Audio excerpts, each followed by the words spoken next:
Have you ever met someone who, no matter how badly they mess up, convinces themselves they just had a massive win?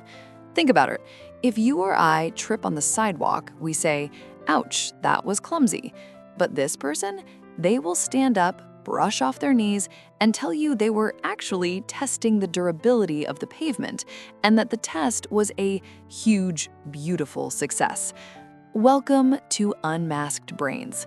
Today, we are looking at a fascinating biological glitch. We are going to analyze a specific kind of mind, a mind that has deleted the word failure from its internal dictionary. We are going to explore why some brains would rather rewrite the laws of physics than admit they made a bad call. If you have ever wondered how someone can look at a pile of ashes and see a gold mine, this is for you.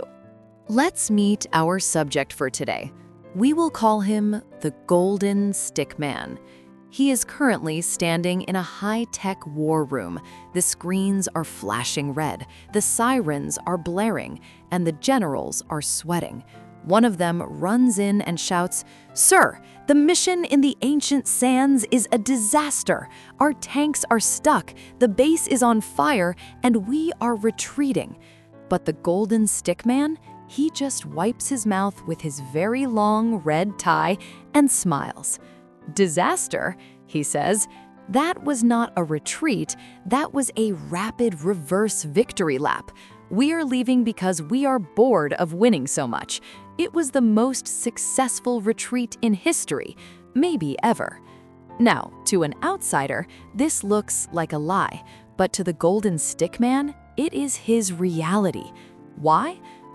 To understand this, we have to look at a concept called cognitive dissonance.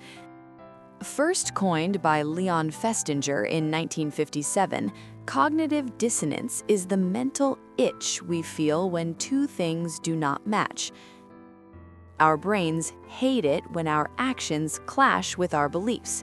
If I think I am a great cook, but I burn the toast, my brain feels a physical twinge of discomfort. Most of us resolve this by admitting the mistake. We say, "I burnt the toast. I should probably lower the heat next time." We learn, we grow. But a brain built on the identity of winning cannot handle that pain. To save itself, it creates a third thought. "I did not burn the toast. I invented smoked bread. It is a culinary revolution. People are saying it is the best toast they have ever had." This is not just lying to others, it's a survival mechanism. Admitting a mistake feels like ego death, so the brain chooses reality death instead. It simply edits the footage of the past until the loss looks like a trophy. This leads us to our next psychological tool, choice supportive bias. Think of this as the revisionist historian of the mind. Once you pick a path, even if it's a path straight off a cliff, your brain starts deleting the memories of the warning signs. In the context of a conflict, say a theoretical war in a desert far, far away, if the plan fails, choice supportive bias kicks in. You start focusing only on tiny, irrelevant victories. Sure, we lost the base, the Stickman thinks, but look how much we saved on electricity now that the lights are out. Best decision ever. By focusing on one tiny positive, the brain ignores the mountain of loss. It's like losing your car in a fire, but being happy because you found a nickel in the ashtray. Now, you might be asking, why go through all this effort? Why not just say, "I got it wrong"? Because for people like our Golden Stickman, winning is not what they do, it is who they are. Psychologists call this fragile high self-esteem. See, a person with secure self-esteem knows they're okay even if they fail.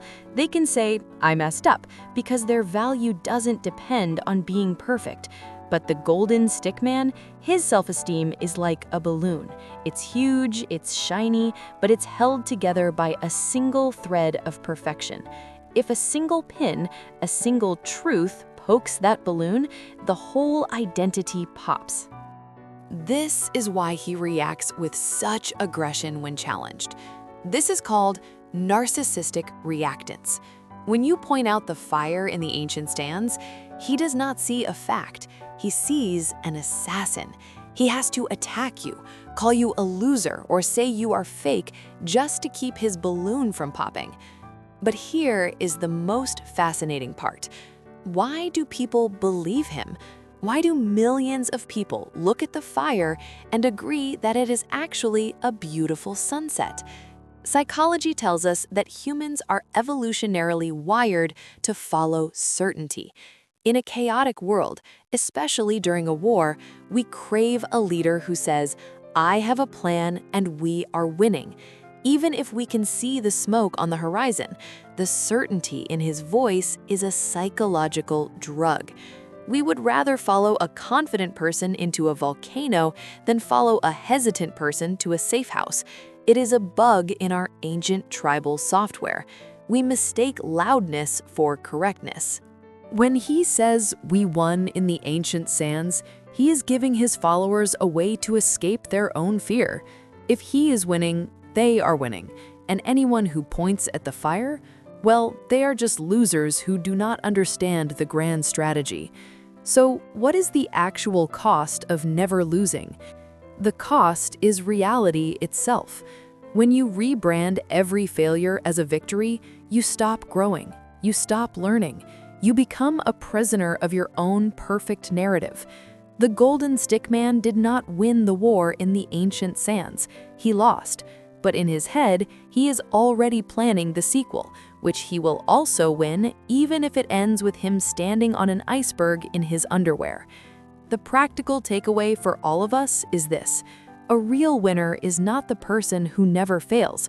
It is the person who has the courage to look at the wreckage, say, "I broke that," and then pick up a hammer to fix it. Don't be afraid of the loss label. It is not a scarlet letter. It is a map to your next better decision. Thanks for unmasking this brain with us.